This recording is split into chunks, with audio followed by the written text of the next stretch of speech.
I'm here to empower and inspire the next generation.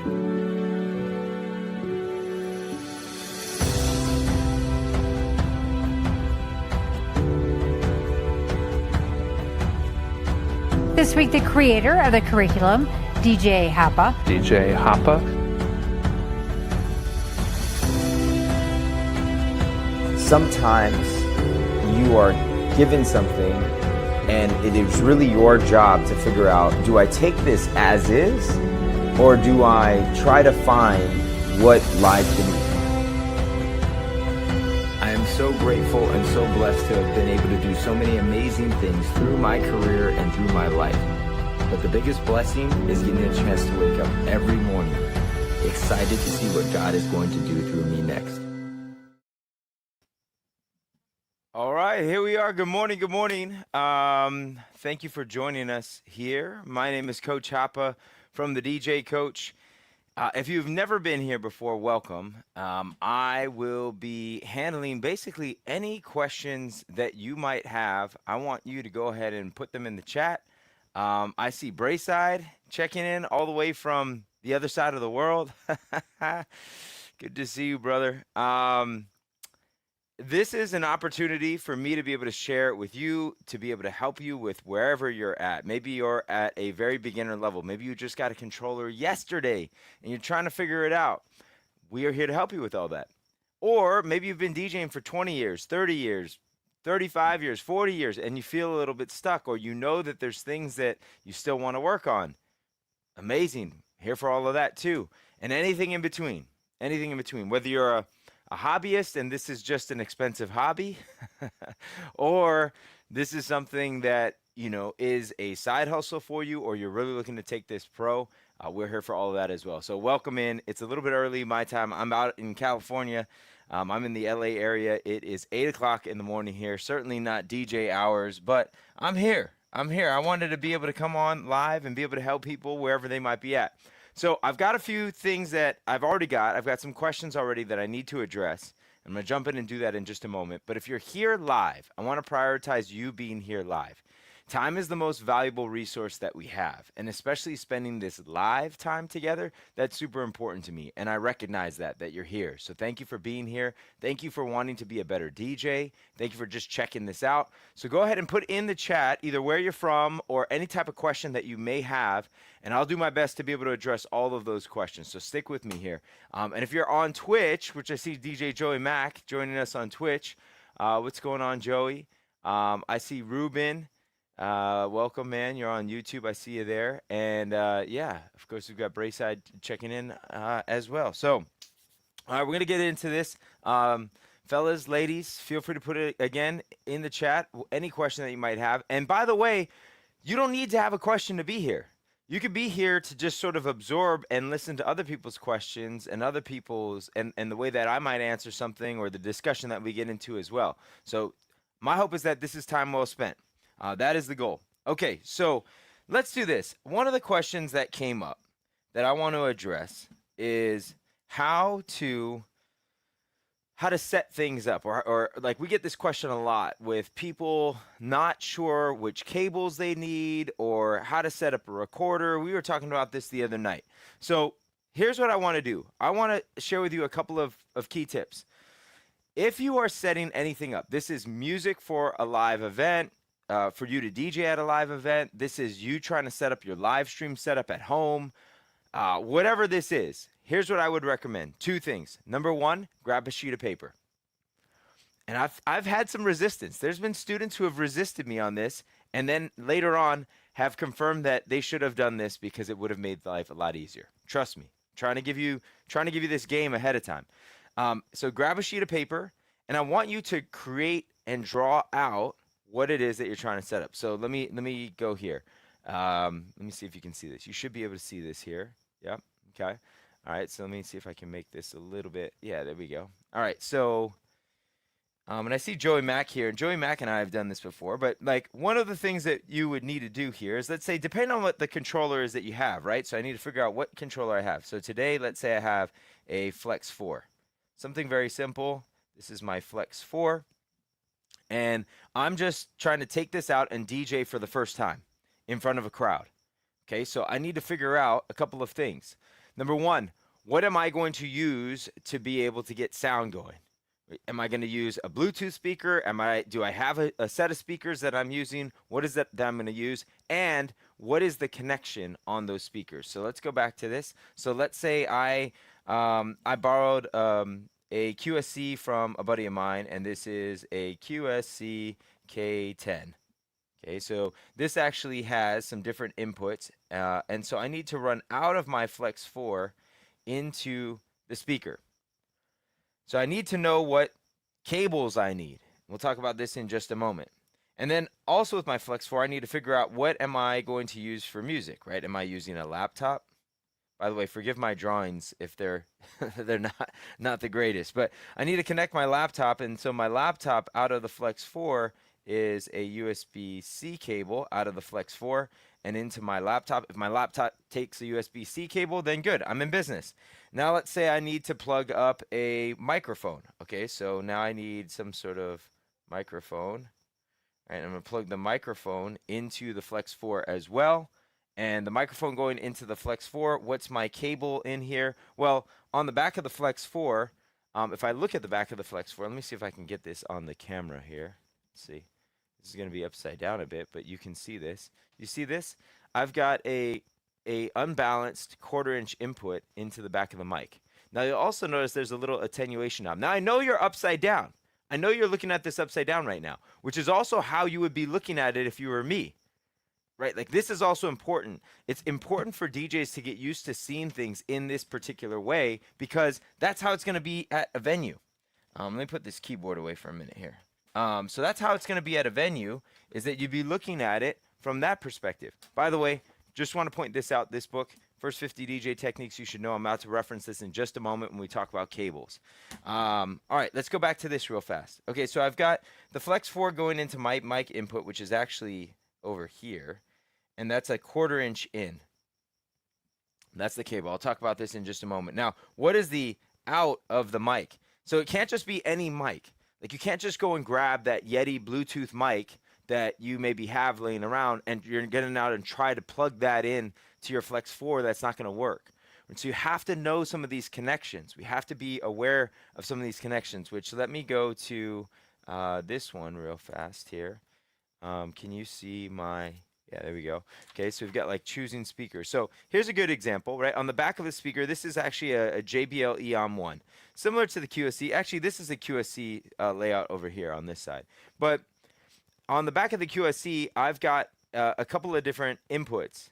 I have a combo jack input, which is actually XLR and 1/4 inch into the Eon.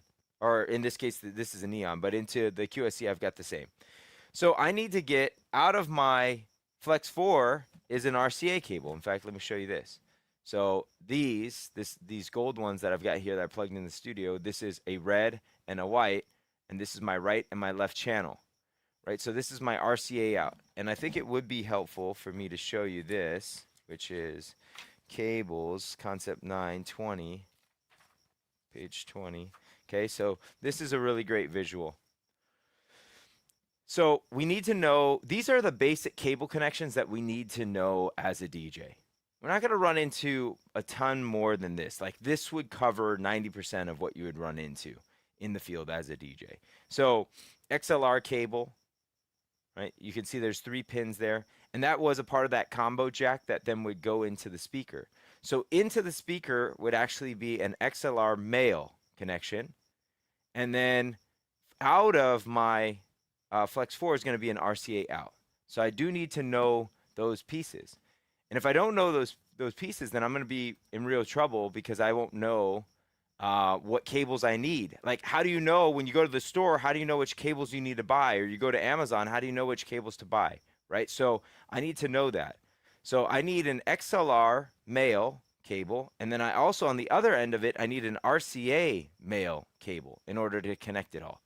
So this is how I'm going to get out of this. That's on this side. All right, so now let's fill this in. So I need an RCA male, and then I need to go into an XLR male. Okay, great. I need a USB-C cable. I need an RCA male cable to an XLR male cable. Got it. And then I need a 1/4-inch cable. And then depending on the mic, let's say I just have a standard SM58, a Shure SM58, which by the way is probably still the best microphone that you could own. Like everybody should own a SM58 microphone. It's $100. It will last you your entire career. I promise you. Like one and done. You could also invest in a wireless system later and do all of that, but own a Shure SM58 microphone. Hands down, one of your best purchases you can make as a DJ. And they really haven't raised the price much. It's literally $100. I think it might be 109 or something like that. Okay, so out of that, that would actually be my XLR.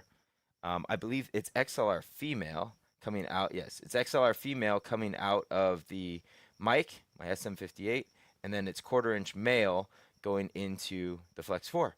And that's it. We're set up. We're good. We're solid. Right? So when you're trying to figure out your setup, and by the way, this is maybe a simple setup that I just showed you right now, but even for a more complex setup, I still recommend that you take a sheet of paper and that you actually map it out. It's the same thing as how I teach mapping music. Like you need to be able to see it. You need to be able to visualize it. Otherwise, if you're trying to do all this in your head, what's going to end up happening is you're going to forget something. You're going to forget some cable, or you're going to get mistaken. Like you thought you needed the female side of it, but you actually needed the male side of it. And so now you're thrown off. And the last thing you want is you're going into a gig unsure, unconfident, and unprepared. It's a recipe for disaster. At least in this case, you still might lack a little bit of confidence. You still might be a bit nervous going into the gig, but you've mapped this out. You've maybe run this by somebody else, another DJ, and said, hey, does this seem right? I mapped this out. Does this seem like I've got everything? Am I missing anything? And by the way, the other thing I would recommend is I would actually have in this setup, I would have 2 of these, I would have 2 of these, and I would have 2 of those. Because we need backups. What happens if the cable doesn't work? Right? You show up at the gig and now the cable doesn't work. So hopefully this helps.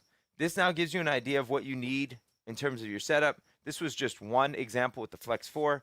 It would work the same way with setting up a live stream. I've got a live stream set up here. I've got multiple cameras. I've got a camera there. You saw me turn up the camera here. I've got a camera down here, a camera there. It's all running through into a desktop, right? I've got my laptop here. Like there's so many things.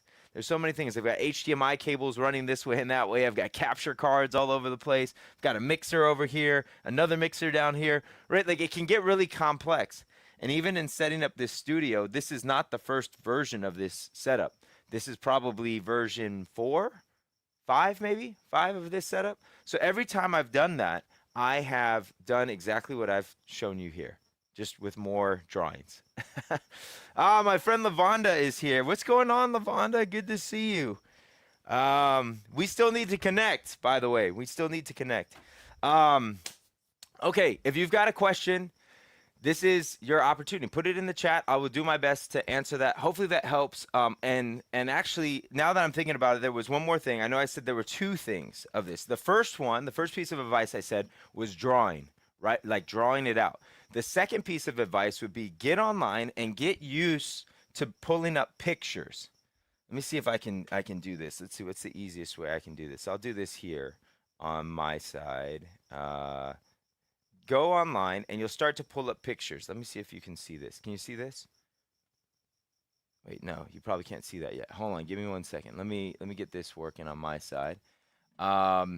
The reason why I say pull up pictures is because even if you've never used this piece of gear ever before, you could pull up the photo of it and be able to see what are the connections, what are the outputs, what are the inputs, what does this look like, and then get an idea of exactly what that is ahead of time. Where's my, oh, here we go. Okay, so deactivate, activate. There we go. Okay, so let me switch to this so you can see this. All right. Let's do a, somebody was asking me about a Hercules T7. And so on the Hercules T7, we'll go pull this up on Sweetwater. It's great. $849. By the way, T7 is a great piece of gear. I've got one here in the studio as well. If you want the motorized platter feel, but you're not ready to spend a whole bunch of money, this is a great entry level in. I know there was a lot of complaints about people online talking about it being belt driven. I can tell you, this is the world that I come from. You know, I started on turntables back in the 90s. I've used every piece of gear you could ever imagine, and literally, and the T7, surprisingly, if nobody told me it was belt drive, I wouldn't have thought any different. Like it performs great, and it doesn't have the same weight as like a Rev 7 has, or even like a Rain 1. Like this thing is a lot lighter, the T7. I'm not here to sell you the T7 though. I'm here to talk about the looking things up. So here we go. All right, let's talk about looking things up. On the back side of it, you'll see this, right? So I can see what my outputs are. So I've got XLR out, and I also have RCA out. Coach, why are there two different outs? Well, this gives me options now. So now I have options. So going back to even what I was showing you here, maybe if I was using the T7 instead of the Flex 4, now I could go XLR to XLR instead. Which this is a lot more common of a cable connection, XLR to XLR. It's also a lot more of a pro cable connection than the RCA is. And then you might say, well, what do I do with the RCA? And actually, the one of our students who was asking specifically about this T7 was also trying to hook up a recorder. Well, this is perfect on the T7 because I can hook up an external recorder to the RCA out and run that into my little recorder. And then that way I don't have to worry about, you know, any strain on my laptop while I'm recording my set live. And then I still have my XLR outs that can go to my speakers. So you just need to make sure that you have the right connections. And by the way, please try to refrain from using Bluetooth as sending audio. Bluetooth sending audio, there's latency. It has nothing to do with the controller. It has nothing to do with the speaker. It has everything to do with the actual Bluetooth technology. There's latency in that. It's not as detectable when you're sending like Bluetooth from your phone to the speaker, but it is detectable if you're trying to scratch, if you're trying to jump hot cues, if you're trying to beat match, all of those things. Latency is going to kill your overall momentum. I mean, literally, that's what it does. It slows things down, right? Like that's what the latency is. So do not use Bluetooth out from your laptop to your Bluetooth speaker unless you're prepared for that latency. And if that's fine, maybe that's all you need. You're just like, look, I just want to play music on the beach. It doesn't matter. I don't care that there's latency. It's all good. Then go for it. But if you want to make sure that you've got a like clean, direct, immediate connection, use an actual wire. Use an actual wire for that. I should point this out though. This is a little bit more advanced, but let me point it out because I think those of you who are in the chat maybe are ready for this as well. This particular controller, the Flex 4 and also the Flex 2, and there's a handful of other controllers, actually have Bluetooth MIDI. Now, I could then connect up my phone Bluetooth to this controller and be running Algorithm DJ or Rekordbox Mobile directly off of my phone or my iPad and not have any cable running out of the controller to my phone. I will need to get power to the controller, so I will need some source of power, which I've actually done this before where we powered a DDJ200 off of a battery, just off of a portable battery. Went out of it, plugged this thing into a portable battery, and was able to use the DDJ200 just fine. Bluetooth MIDI from the phone straight to that, you know, completely wireless, not having to worry about that. And that is a lot more affordable than, let's say, buying something like the Omnis Duo or the Denon Prime Go or something like that, that is a lot more expensive, has a battery in it, and does the same thing, but costs a little bit more. That being said, the thing I brought up about Bluetooth, when it's sending MIDI, MIDI is just data. So MIDI is just data. It's not actual audio. And for a minute, I got tripped up on that myself where I was thinking, well, no, Bluetooth is bad. All Bluetooth is bad. Sending MIDI information via Bluetooth is fine. It's small in terms of what it is. Audio is much larger. So that's the key difference. We can send Bluetooth, we can send MIDI or data via Bluetooth just fine, but sending audio is what becomes problematic. Okay, cool. Let me check the chat. Let me see how everybody's doing here. Yep. Hold on, let me go back through this. SM58. Yeah, Ruben co-signed my SM58 comment. Get yourself an SM58. You will not regret it. I promise you. And especially, I'll talk about this really quick because sometimes people think that they need to have a wireless mic system. Nowadays, with all the wireless stuff floating around, unless you're prepared to spend a lot of money on your wireless setup, it is not going to be a great experience for you. If you go and get a $400 wireless microphone setup, it's going to sound fine in your home. In fact, actually, I'm on a fairly cheap wireless system here. I'm on an Audio-Technica wireless system here. That's what my headset is connected to.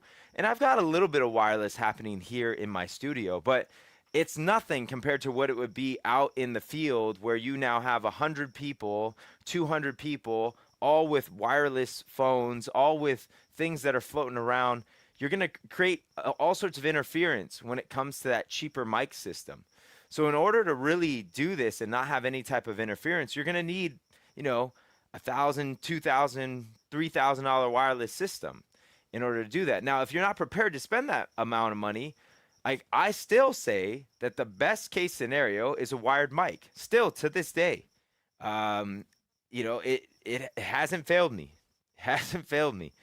In all these years. And so carry that with you. And by the way, DJs, if you're gigging and you're a pro DJ and you're gigging, you should have a microphone in your bag.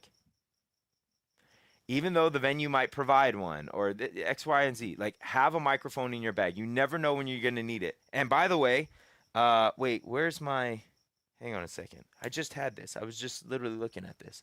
I was going to show you a hack, which sometimes people don't know. Here, let me go and find this actually, because, oh, here they are. I've got a pair of headphones. So I don't know if anybody's ever known this, but you can actually turn your headphones into a microphone. Has anybody ever done this? So if I take, here, I'll show you this here on this side. Okay, so let's make sure that I've got music running first.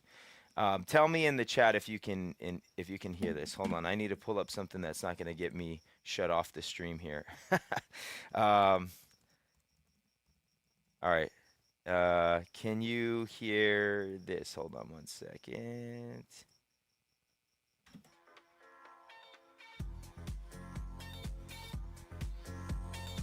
Can you hear that in the chat? Let me know. Give me a thumbs up if there's if you hear music coming through.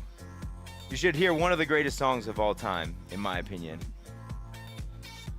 Okay, thank you, Lavonda, for confirming that. Can anybody name this tune?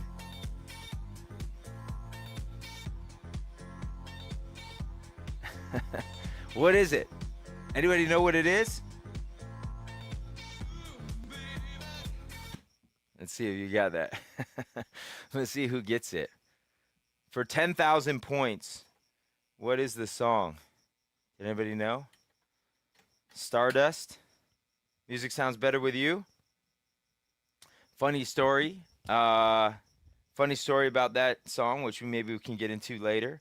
But there's a lot of history behind that. That was the only song, by the way, that Stardust ever put out. Unfortunate. All right, so I have hooked this up. I have this going through my Flex 4. Let me show you something. I put a pair of headphones. I've got them plugged into my microphone output here. And if I talk on this, you should be able to hear me on my mic. Check, check, check, check, check, check, check. This should be coming through. It might also be because I'm coming out of, yeah.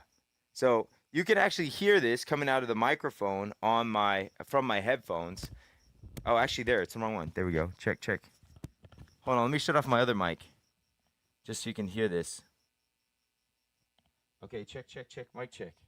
So this is all coming through my actual headphones. Look at this. Look how dumb this looks though. This is me, like, I don't want to do, only in a pinch I should do this, right? But if you did not have a microphone on you, you could, if there was an emergency, you could flip your headphones around